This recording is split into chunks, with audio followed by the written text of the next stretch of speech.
Ça, c'est le tout nouveau Hyundai Kona N. Et je vous le dis tout de suite, aujourd'hui, c'est pas une auto qu'on vous présente, c'est un jouet, et vraiment tout un jouet.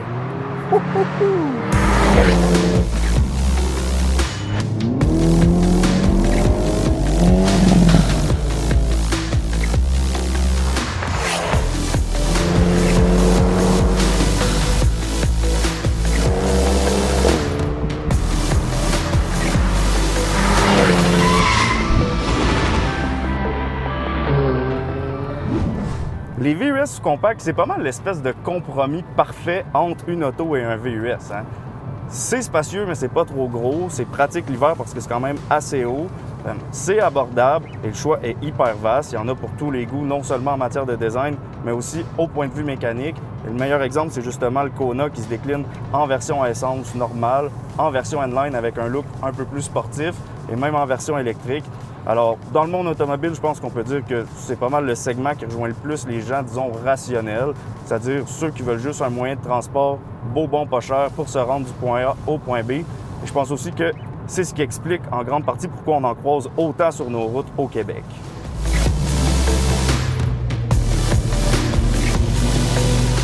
Mais dans la vie, il y a aussi des gens qui sont, disons, moins rationnels, ce qu'on appelle des tripeux par ici. Donc, pensez aux adultes qui ont conservé leur cœur d'enfant, les sauteurs en parachute de ce monde, les voyageurs à pack-sac, ceux qui sont fiers de montrer leur plâtre après être tombés en motocross, disons. Et bref, tous des gens qui doivent aussi se déplacer du point A au point B, mais qui veulent juste avoir du fun ou de l'adrénaline en le faisant. Et évidemment, ces gens-là sont un peu plus rares, mais ça n'a pas empêché Hyundai de leur développer un VUS compact bien à eux. Et ces tripeux-là vont être servis parce que le Kona N, c'est pas un VUS sous-compact relativement dispendieux, à un peu plus de 40 000 $. Oh que non! C'est un sourire d'en face perpétuel qui coûte juste 40 000 $.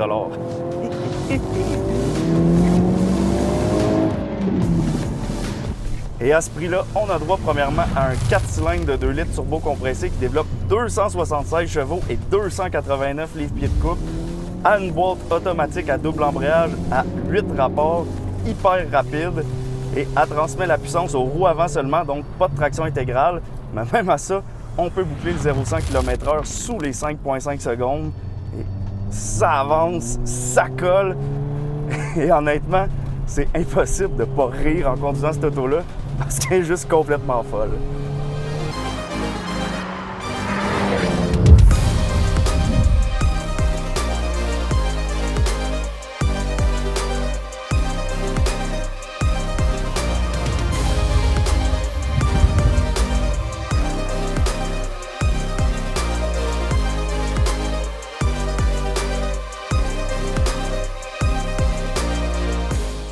Et ce sourire-là commence avant même de le conduire parce qu'en s'approchant, on remarque tout de suite qu'on est en présence de quelque chose de spécial avec ses 3 narines, les nombreux écussons N pour Namiang et Nürburgring, les 2 endroits où il a été conçu et testé, ses ailes bombées et peinturées, contrairement aux autres Kona, ses jantes de 19 pouces qui permettent de loger des disques de plus de 14 pouces à l'avant et qui se font ralentir les ardeurs par de gros étriers de couleur rouge qui s'agencent aussi parfaitement avec les petites lignes sur les bas de caisse et qui mettent encore plus en valeur ces éléments aérodynamiques.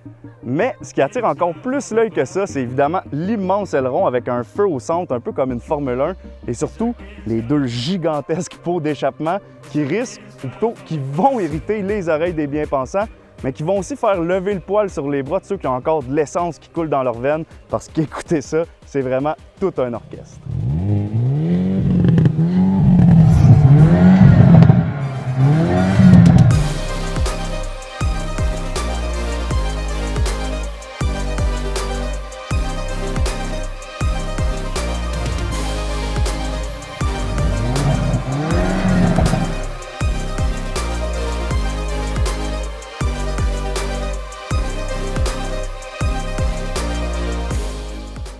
Donc, quand on le voit de l'extérieur et quand on l'entend, le Kona N fait automatiquement sourire parce qu'il a juste l'air le fun. Et quand on prend place à bord, ce sourire-là augmente encore plus parce que Hyundai ont vraiment mis le paquet sur à peu près tout ce que monsieur, madame, tout le monde se fout complètement, mais qui compte le plus pour des passionnés comme nous. Et pour vous montrer ce que je veux dire, c'est le moment de passer au segment point de vue de l'essai. Alors, en prenant place à bord du Kona N, la première chose qui saute aux yeux, c'est le volant et ses gros boutons colorés. Donc, à gauche ici, on a le N1 pour choisir les différents modes de conduite et qui est en fait juste un raccourci du bouton dans la console ici. Mais quand on pèse sur le N2 à droite, ici par exemple, là, on passe en mode N qui va raffermir la direction et la suspension, augmenter la vitesse de réponse de l'accélérateur, ouvrir les pots d'échappement pour avoir un son plus violent et aussi changer l'infographie derrière le volant où on voit un gros cadran de tour-minute apparaître à travers des flammes. Et regardez ça, quand on approche de la ligne rouge, il y a du orange qui apparaît pour nous dire de changer de vitesse et ça passe au rouge quand on touche au coupe-feu. C'est juste parfait. Ensuite, si on pèse une deuxième fois sur ce bouton-là, on passe au mode Custom. Et pour le configurer, il faut aller dans l'écran multimédia qui est très semblable à tous les autres produits Hyundai, à l'exception de ce menu-là qui affiche d'autres données supplémentaires, y compris un chronomètre et même la carte de certains circuits.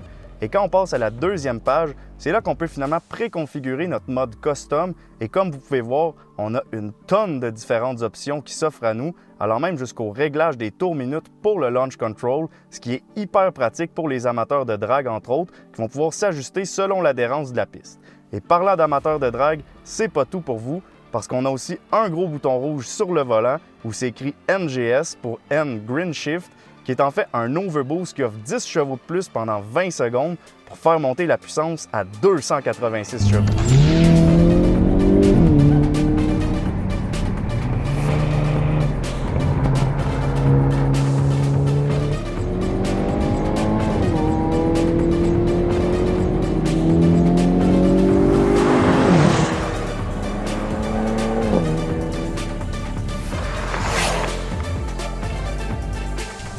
En ce moment, j'ai l'impression de conduire un petit Jack Russell mal élevé.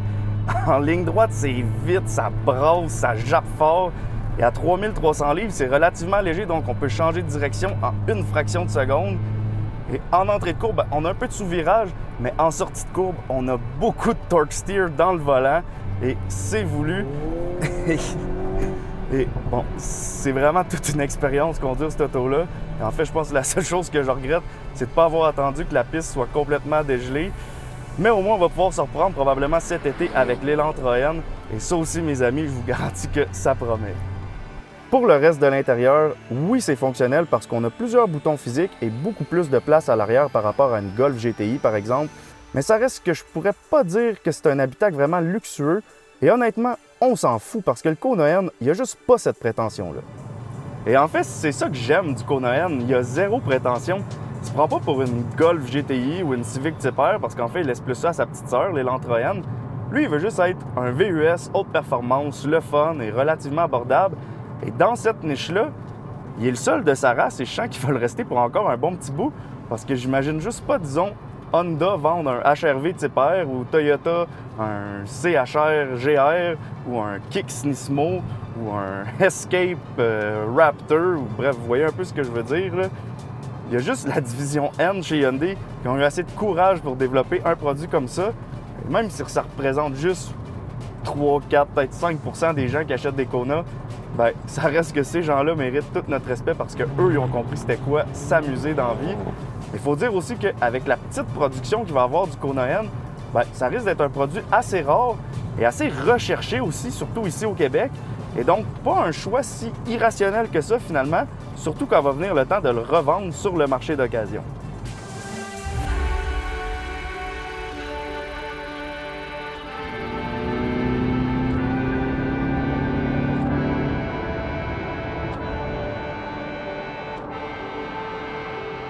C'est donc sur ce que se termine l'essai d'aujourd'hui. Alors, si le Kona N vous intéresse, je vous invite à venir en faire l'essai chez Hyundai Magog.